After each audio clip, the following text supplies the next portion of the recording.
नमस्कार दोस्तों, आपका फिर से स्वागत है मेरे इस यूट्यूब चैनल साक्षी जर्नल में।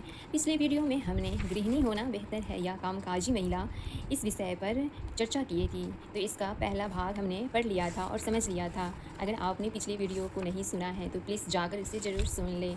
और आज हम इस वीडियो में यहाँ से शुरू करेंगे। तो यहाँ पे प्रश्नकर्ता दूसरे पूछते हैं आचार्य जी से, प्रणाम आचार्य जी। आचार्य जी, मैं ठीक से अपनी बात को शायद नहीं बोल पाऊँगी। सर, मैं बहुत कभी सामने नहीं आई, कभी कुछ बोला भी नहीं। हालांकि मैं काम करती हूँ, गर्ल्स हॉस्टल है काफ़ी अच्छा, सब कर लेती हूँ, कमा भी लेती हूँ। लेकिन घर में भी दब दब कर रही, परिवार में भी रही, ससुराल में भी रही, तो हिम्मत ही नहीं होती कि कुछ बोलने को। और वहाँ भी ऐसा कुछ लड़कियों के साथ रहना रहता है, तो कुछ ऐसा भी नहीं है कि कुछ सामना कर पाऊँ, तो बहुत मैं बोल नहीं पाती हूँ। तो इस पे आचार्य जी कहते हैं, थोड़ा सा हम पैदा होते हैं और बाकी बहुत सारा हम बनाए जाते हैं। आप थोड़े ही चुप रह जाती हैं। आपकी माताजी, उनकी माताजी, उनकी दादी जी, उनकी दादी जी, उनकी परदादी जी, उनकी भी पर सब चुप रहे हैं। वो सब आप में मौजूद हैं। आप बहुत छोटी सी हैं और बाकी सारा बहुत बड़ा सा है। बहुत बड़ा क्या? तो आप कहती, जो हमारे भीतर सर्जिकली इम्प्लांटेंट यानी शल्य चिकित्सा द्वारा प्रत्यारोपित किया गया है, उसको हम संस्कार बोलते हैं। आप अमेरिका में रही रहती ना, तो आप ऐसे थोड़ी ही होती। और अगर आप अफगानिस्तान में होती तो ये सवाल पूछने के लिए भी आप यहाँ नहीं बैठी होती। हंसते हुए, इस तरह की स्थिति के मामले में जो भारत है वो अमेरिका और अफगानिस्तान दोनों के बीच में कहीं पर है। पुरानी चीज़ें एक रास्ते से आपके भीतर आई है, तो उन्हीं रास्तों से दूसरी चीज़ों को भीतर प्रवेश करिए ना। ठीक है। अगर कढ़ाई पर चीज़ें चिपक गई होती है तो इसको हटाने के लिए भी कढ़ाई में कुछ और डालना ही पड़ता है ना। पहले कुछ डाला था, वो चिपक गया, अब कुछ डालेंगे जिससे चिपकी हुई चीज़ें हट जाएगी।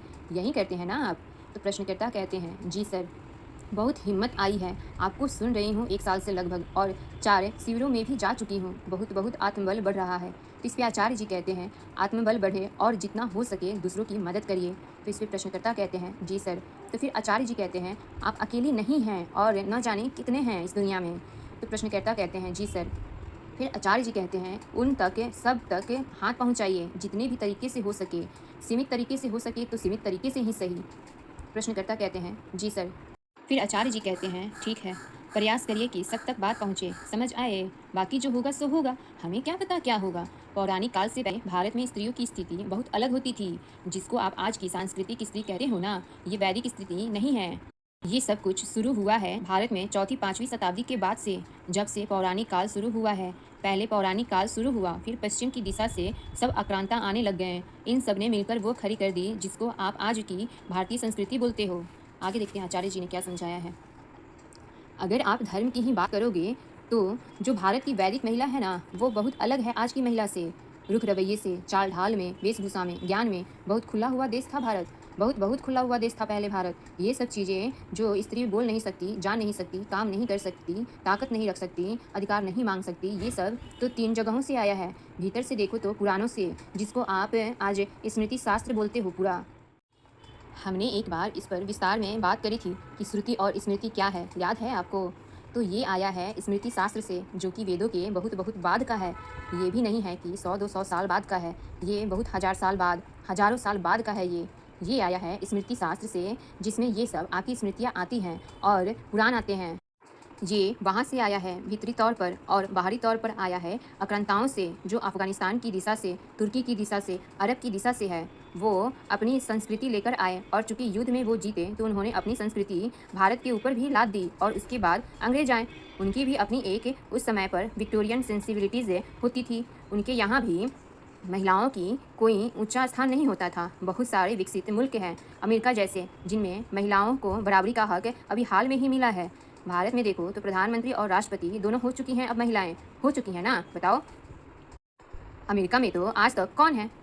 तो जो पश्चिम से संस्कृति आई है और अरब से संस्कृति आई है, ये दोनों ही प्राचीन भारतीय संस्कृति की अपेक्षा बहुत संकीर्ण थी। और इस कारण से महिलाओं का जो वो हाल हो गया भारत में, जो आप देख रहे हो। और इसके अलावा हमने कहा है कि भारत के भीतर से ये एक पौराणिक धारा निकल पड़ी, उसमें भी महिलाओं का खूब दमन है। नहीं तो आप अगर वेदों के पास जाएंगे, या ऐतिहासिक दृष्टि से, बिल्कुल शुद्ध है तथ्यात्मक ऐतिहासिक दृष्टि से, अगर आप ईसा पूर्व भारत में महिलाओं की स्थिति का अध्ययन करेंगे, तो आप पाएंगे कि बहुत खुला मामला था। आप जितनी कल्पना नहीं कर सकती, उससे ज़्यादा खुला मामला था। विचार की स्वतंत्रता, आचरण की स्वतंत्रता, जीवन की स्वतंत्रता सब थी महिलाओं के पास, और पूरा उसका उपयोग भी करती थीं। हम नहीं कल्पना कर सकते उस पर कि महिला ऐसी भयाकुल है, डरने का अभिनय करते हुए। ये सब तो भारतीय महिला को बना दिया गया, थी नहीं ऐसी, इसीलिए वेदांत है। वेदांत महिला को उसकी आवाज़ वापस लौटाता है। वेदांत महिला को महिला से ज़्यादा मनुष्य बनाता है। आ रही है बात समझ में? और तुर्रा ये है कि आज हम जिसको अपनी संस्कृति बोलते हैं और बार बार बोलते हैं कि हमें भारतीय संस्कृति की रक्षा करनी है, तो वो वास्तव में भारतीय संस्कृति होती नहीं है। वो तो आक्रांताओं की संस्कृति है, जो कि आपके ऊपर थोप दी गई है। आपने उसे स्वीकार कर लिया और अब आप भ्रमवश उसको ही अपनी संस्कृति समझते हो और नारे लगाते हो कि मुझे तो महान भारतीय संस्कृति की रक्षा करनी है। यहाँ बॉक्स में लिखते हैं, वेदांत महिला को उसकी आवाज़ वापस लौटाता है और वेदांत महिला को महिला से ज़्यादा मनुष्य बनाता है। आगे बढ़ते हैं। आज जिसको अपनी संस्कृति बोल रहे हो ना, वो आपकी है नहीं। आपको वास्तव में अपनी संस्कृति जाननी है, मौलिक संस्कृति जाननी है, तो पीछे और पीछे जाइए, पुराणों से थोड़ा पीछे जाइए। पुराण सब ईसा काल के बाद के हैं और कुछ पुराण तो बिल्कुल अभी के हैं, सिर्फ कुछ 100 साल पहले के। आपको मौलिक रूप से अगर भारतीय महिला की स्थिति जाननी है तो ईसा पूर्व जाइए, बहुत बेहतर स्थिति में पाएंगे आप उन्हें। हो सकता है एकदम समानता ना पाएँ, लेकिन फिर भी आज की दुर्दशा से तो बहुत बेहतर ही स्थिति में पाएंगे उन्हें। और रही सही कसर मनुस्मृति आदि ने पूरी कर दी। ये पुराण और स्मृति, ये दोनों मिलकर के स्मृति साहित्य कहलाते हैं। इन्हें शास्त्र नहीं कहा जाता, ये साहित्य है। पुराण और स्मृति मिलकर के कहलाते हैं स्मृति साहित्य। शास्त्र माने सिर्फ श्रुति होता है, श्रुति माने वेद वेदांत। एक ये बड़ी भारी भूल हो गई भारत में कि स्मृति को ही शास्त्र बोलना शुरू कर दिया। तो पुराणों को शास्त्र बोल रहे हैं, मनुस्मृति को शास्त्र बोल रहे हैं। ये शास्त्र नहीं हो जाते भाई। शास्त्र माने सिर्फ वो जहाँ बात बस आत्मज्ञान की हो रही है, अहम और आत्मा जिसके ये प्रतिपाद विषय हो, उसको शास्त्र बोलते हैं। जहाँ बात मिथ की है और समाज की है और सामाजिक नियमों की है, वो शास्त्र थोड़े ही कहलाएगा। कि राजा को प्रजा का संचालन कैसे करना है, इसको शास्त्र थोड़े ही बोल सकते हो। कि फलाना अपराध करने पर कैसी कैसी सजा मिलनी चाहिए, ये शास्त्र थोड़े ही हो गया। कई प्रकार की कहानियाँ जिनका अर्थ मात्र सांकेतिक हो सकता है, कथाएं, उनका संकलन शास्त्र थोड़े ही हो गया। श्रुति शास्त्र है और वेदांत महिलाओं का बहुत अच्छा मित्र है, क्योंकि वो कहता है कि देह से कोई फर्क पड़ता ही नहीं। आप चेतना हो जो मुक्ति की अभिलाषा है, जितना मात्र हो आप और मुक्ति चाहिए आपको, तो आपकी आयु क्या है कोई फर्क नहीं पड़ता। आपका लिंग क्या है कोई फर्क नहीं पड़ता। आपकी जाति क्या है कोई भी फर्क नहीं पड़ता। ये सब बातें जो हैं वो देह की है, देह से हमें कोई लेना देना नहीं है। वेदांत आपको चेतना मात्र के तौर पर देखता है और कहता है आपके जीवन का एक ही उद्देश्य है, वो है मुक्ति। सब चेतनाएं हैं, सबको मुक्ति चाहिए बस। समझ में आ रहा है बात? इसे अपने एकदम दिमाग में घुसा लीजिए। तो दोस्तों, आज का भाग यही समाप्त होता है, लेकिन इस अध्याय का सबसे अहम हिस्सा अभी बाकी है। तो अगले वीडियो में इसे हम पार्ट 13 में कंप्लीट करेंगे। तब तक आप अपना ध्यान रखिए, स्वस्थ रहिए। अगले वीडियो में मिलते हैं। धन्यवाद।